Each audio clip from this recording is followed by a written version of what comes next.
بسم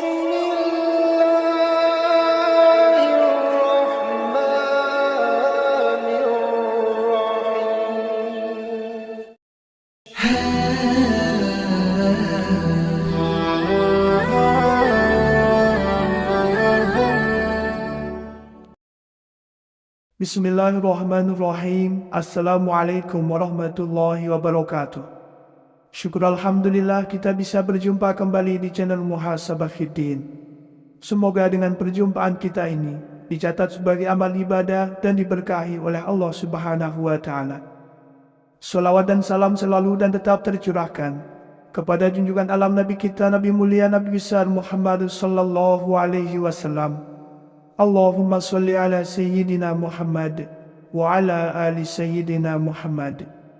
Harapan dan doa saya kepada sahabat semua, saudara semua dimanapun berada yang sedang menonton video ini, semoga Allah Subhanahu wa Ta'ala senantiasa memberikan kesehatan, keafiatan, dipanjangkan umur, dimurahkan rezeki, dimudahkan segala urusan, dan tetap dalam lindungan Allah Subhanahu wa Ta'ala. Amin, Allahumma amin. Sahabat beriman yang dimuliakan Allah Subhanahu wa Ta'ala, dalam menjalani kehidupan di dunia, tentu setiap kita manusia menginginkan rezeki yang berlimpah. Banyak orang yang berlomba-lomba untuk bekerja keras siang dan malam guna untuk mendapatkan harta yang banyak berupa uang, mobil mewah, rumah bertingkat dan lain sebagainya. Seringkali kita hanya memahami rezeki itu sebatas materi. Padahal dalam Islam, badan yang sehat, keluarga yang bahagia, anak yang soleh juga merupakan rezeki dari Allah Subhanahu wa Ta'ala. Lantas, seperti apakah orang yang rezekinya terus mengalir itu? Yang pertama adalah selalu bersyukur kepada Allah Subhanahu wa Ta'ala. Ini sudah tidak dipungkiri lagi bahwasanya apabila kita selalu bersyukur setiap saat, baik ketika mendapatkan rezeki yang berupa harta benda, kesehatan, atau bahkan dalam kondisi diuji dengan sakit pun, kita senantiasa bersyukur kepada Allah. Insya Allah, Allah akan menambah nikmat kita dan dengan kuasanya akan mengangkat penyakit dalam diri kita. Di dalam Al-Quran surat Ibrahim ayat 7, Allah Subhanahu wa Ta'ala telah menegaskan, sesungguhnya jika kamu bersyukur, pasti kami akan menambah nikmat kepadamu. Dan jika kamu mengingkari nikmatku, maka sesungguhnya azabku sangat pedih. Dari ayat ini sudah jelas dikatakan bahwa barang siapa yang selalu bersyukur atas nikmat yang diberikan oleh Allah Subhanahu wa Ta'ala, maka Allah Subhanahu wa Ta'ala akan menambah nikmat itu terus menerus. Akan tetapi sebaliknya, jika kita mengingkari nikmat yang diberikan oleh Allah, maka Allah akan mengazab kita dengan azab yang sangat pedih. Untuk itu, marilah kita terus senantiasa bersyukur dalam segala kondisi dan lakukan setiap hari, maka insya Allah Allah Subhanahu wa Ta'ala akan terus menambah nikmatnya kepada kita semua. Yang kedua adalah suka bersedekah. Seperti yang kita ketahui bersama bahwa bersedekah merupakan hal yang sangat terpuji. Karena dengan memberikan sedikit harta dari penghasilan kita secara tidak langsung, kita telah membantu banyak orang, dan doa orang yang teraniaya sangatlah mustajab di hadapan Allah Subhanahu wa Ta'ala.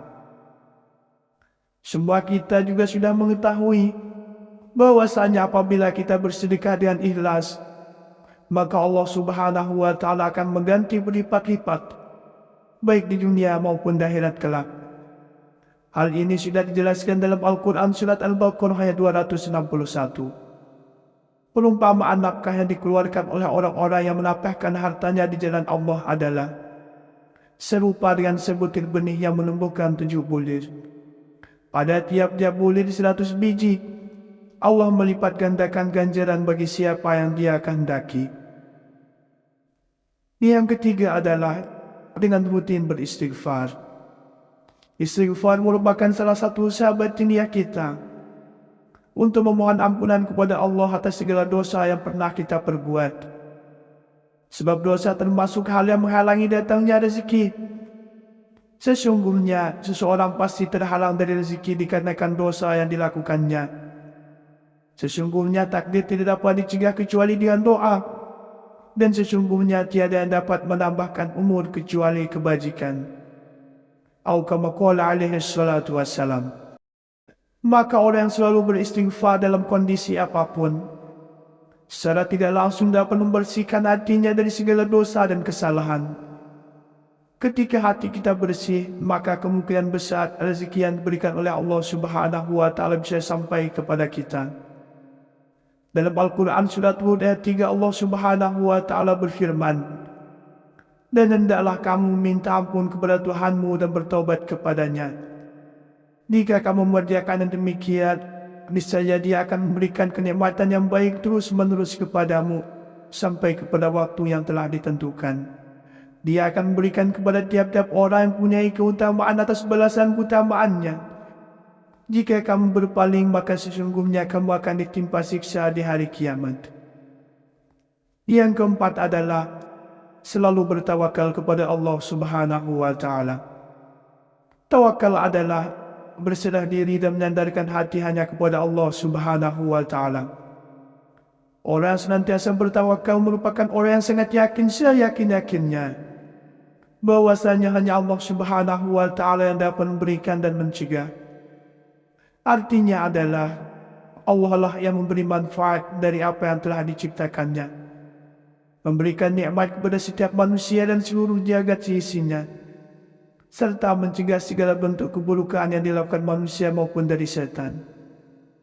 Dari Umar bin Khattab radhiyallahu anhu, Rasulullah sallallahu alaihi wasallam bersabda, seandainya kalian sungguh-sungguh bertawakal kepada Allah, sungguh Allah akan memberikan kalian rezeki, sebagaimana Allah memberi rezeki kepada seekor burung yang pergi dalam keadaan lapar dan kembali dalam keadaan kenyang.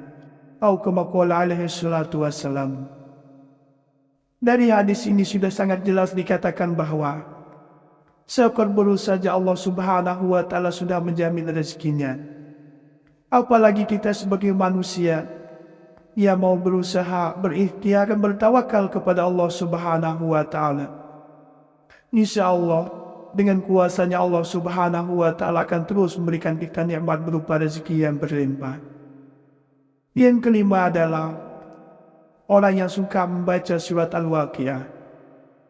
Surat Al-Waqiah memang dikenal memiliki keutamaan dalam hal mendatangkan rezeki atau nikmat dari Allah.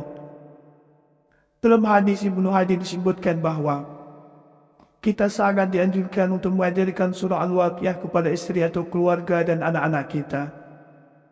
Karena surah tersebut merupakan surah yang mampu menderaskan rezeki bagi siapapun yang mengamalkannya. Sahabat beriman dan dimuliakan Allah Subhanahu wa Ta'ala, penting untuk kita ketahui bersama bahwa dalam Al-Quran ada 8 jalan rezeki yang Allah berikan kepada kita hambanya. Yang pertama adalah rezeki yang telah dijamin. Salah satu jenis rezeki yang dijelaskan dalam Al-Quran adalah rezeki yang sudah dijamin oleh Allah Subhanahu wa Ta'ala. Hal ini berlaku tidak hanya pada manusia, akan tetapi juga pada semua makhluk Allah Subhanahu wa Ta'ala. Dalam Al-Quran surat Hud ayat 6 Allah Subhanahu wa Ta'ala berfirman, tidak ada satu makhluk melata pun yang bergerak di atas bumi ini yang tidak dijamin Allah rezekinya. Yang kedua adalah rezeki karena usaha.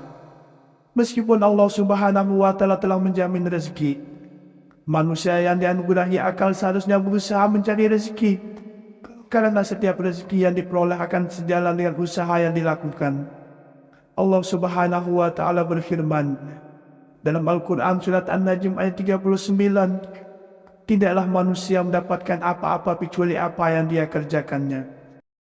Yang ketiga, rezeki karena bersyukur. Dalam Islam, kita dianjurkan untuk bersyukur ketika mendapatkan nikmat atau menghadapi musibah. Allah Subhanahu wa Ta'ala menjanjikan bahwa jika kita bersyukur kepadanya, maka Allah akan menambah nikmatnya. Dalam Al-Quran surat Ibrahim ayat 7 Allah Subhanahu wa Ta'ala berfirman, Sesungguhnya jika kamu bersyukur, pasti kami akan menambah nikmat kepadamu. Yang keempat, rezeki tak terduga. Allah Subhanahu wa Ta'ala dapat memberikan rezeki yang tidak terduga kepada setiap hambanya. Dalam Al-Quran surat At-Talaq ayat 2, Allah Subhanahu wa Ta'ala berfirman, barang siapa yang bertakwa kepada Allah, niscaya dia akan menjadikannya jalan keluar dan dianugerahi rezeki dari arah yang tidak disangka-sangkanya. Yang kelima, rezeki karena istighfar. Dengan memperbanyak istighfar, selain sebagai sarana penghapus dosa, juga dapat mendatangkan rezeki dari Allah Subhanahu wa Ta'ala. Allah berfirman dalam Quran surat Nuh, beristighfarlah kepada Tuhanmu, sesungguhnya Dia adalah Maha Pengampun, pasti Dia akan mengirimkan hujan kepadamu dengan lebat dan memperbanyak harta. Yang keenam adalah rezeki karena menikah. Menikah dianggap sebagai salah satu cara mendapatkan rezeki dalam Islam. Allah Subhanahu wa Ta'ala berfirman dalam Al-Quran surat Nur ayat 32, dan nikahkanlah orang-orang yang masih bujangan di antara kamu, dan juga orang-orang yang layak dari hamba sahayamu, baik laki-laki dan perempuan. Jika mereka miskin, maka Allah akan berikan kemampuan kepada mereka dengan karunia-Nya. Yang ketujuh, rezeki karena anak. Beberapa orang mungkin khawatir bahwa memiliki anak akan mengurangi rezeki mereka. Namun Allah Subhanahu wa Ta'ala dengan tegas menjamin bahwa anak-anak tidak akan mengurangi rezeki. Allah Subhanahu wa Ta'ala berfirman dalam Al-Quran surat Al-Isra ayat 31, dan janganlah kamu membunuh anak-anakmu karena takut miskin. Kamilah yang akan menanggung rezeki mereka dan juga rezeki bagimu. Yang kedelapan adalah rezeki karena sedekah. Memberikan sedekah bukan hanya sebagai tindakan baik, namun juga dapat meningkatkan rezeki. Dalam Al-Quran surat Al-Baqarah ayat 245, Allah Subhanahu wa Ta'ala berfirman, siapakah yang mau memberi pinjaman kepada Allah, pinjaman yang baik, infak dan sedekah, maka Allah akan melipat gandakan pembayaran kepadanya dengan lipatan yang banyak. Sahabat beriman dan dimuliakan Allah Subhanahu wa Ta'ala, itulah 5 ciri serta sebab Allah Subhanahu wa Ta'ala akan melancarkan rezeki kita. Demikianlah yang bisa saya bagikan pada kesempatan video kali ini. Semoga ada arti dan manfaatnya untuk kita semua. Semoga Allah Subhanahu wa Ta'ala senantiasa merahmati, meridhoi dan mengampuni dosa-dosa kita. Wallahu a'lam. Wassalamualaikum warahmatullahi wabarakatuh.